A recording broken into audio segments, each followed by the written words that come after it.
Hey everybody, amprepairguy.com, 203-892-4119. Please like, share, and subscribe during or after the video, if you like it. So, trying something new. I got my camera mounted to the tripod. Make things easier for me, plus steadier. So, here we have a Heathkit Sb-220. It's had some mods done. I'll end up ripping that stuff out, but I'm just going to cover grounded grids. So, over the years, I've seen a bunch of crazy stuff, and you know, people do things that might work, but it could be problematic.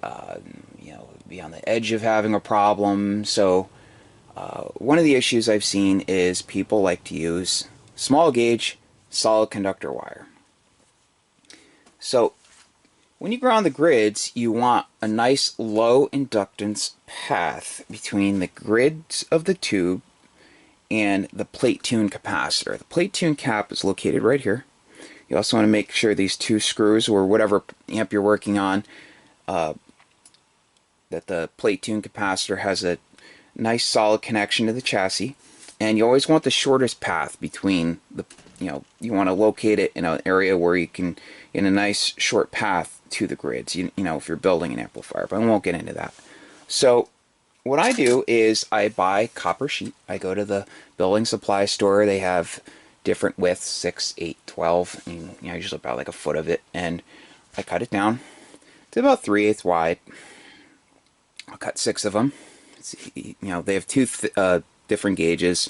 This is the thicker gauge, but you can still easily bend it.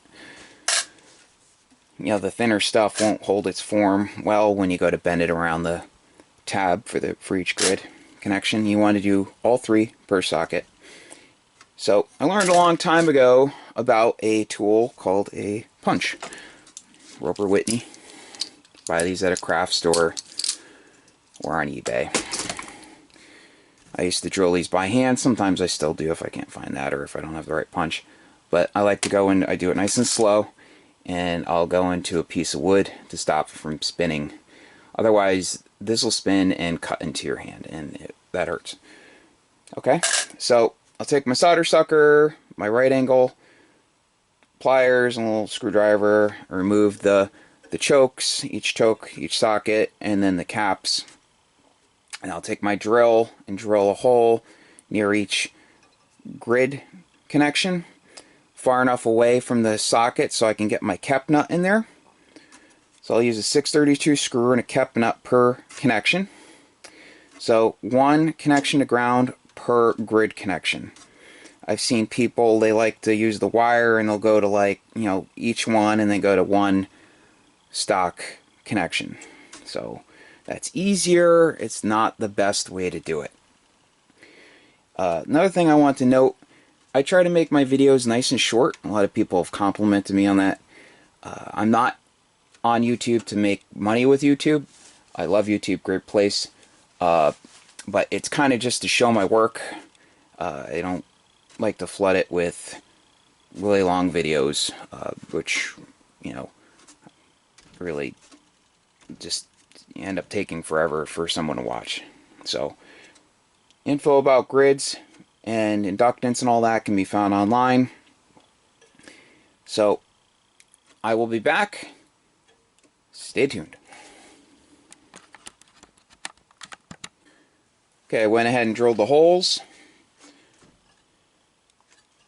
In this one, you know, in others, I've also done the same thing. I will go to the screw on this side where it's grounded, on this mounting strip, this terminal strip, because it's too risky to try to drill between the socket and the actual filament choke. You also have the coax in the way. So don't forget to deburr the holes with a larger drill bit or a deburring tool. I swing this support out of the way so I can drill this hole. Sometimes the coax is really tight. Be sure not to nick the coax when you drill the hole. You know, sometimes I'll have to also cut the strip a little bit more narrow to get it to fit. So, okay, I'm going to go ahead and install the straps, and I'll be back. Okay, so I installed all of the straps, soldered real well. Allergies are killing me. So by grounding the grids, you increase the stability. Less likely to have parasitic oscillation. Parasitic oscillations take out band switch, their variable, cap, plate side, the tubes, so really important to do it the right way. Also increases the gain, so requires a little bit less drive. All modern amplifiers have, all 3 500Z amps nowadays have the grids grounded. This is the old way of doing it, and no longer do it this way. The old way, I'm sorry, with the chokes and the capacitors between the grids and ground. They're all grounded nowadays. So, just because you see something online doesn't mean it's done right. Do some research. Read. A lot of bad info out there. So, that's all I'm going to cover in this video. Please like, share, and subscribe. If you need an amplifier repaired, feel free to give me a call. I'll get things done quick over here. Once I have all the parts, I get the amp done within a day or two. Process is, comes in, I look at it, see what's up, call a customer, they say go ahead, which they usually do, order the parts. And then when I get the parts, I fix it. About 5 or 6 amps a week, in and out. No multi-month wait time or any of that stuff. There's really no excuse for that. This is what I do for work, 100% primary. So the amps take priority over everything else. I want them in and out as quick as possible. That's it. AmpRepairGuy.com is my website. My phone number is 203-892-4119. Have a great day.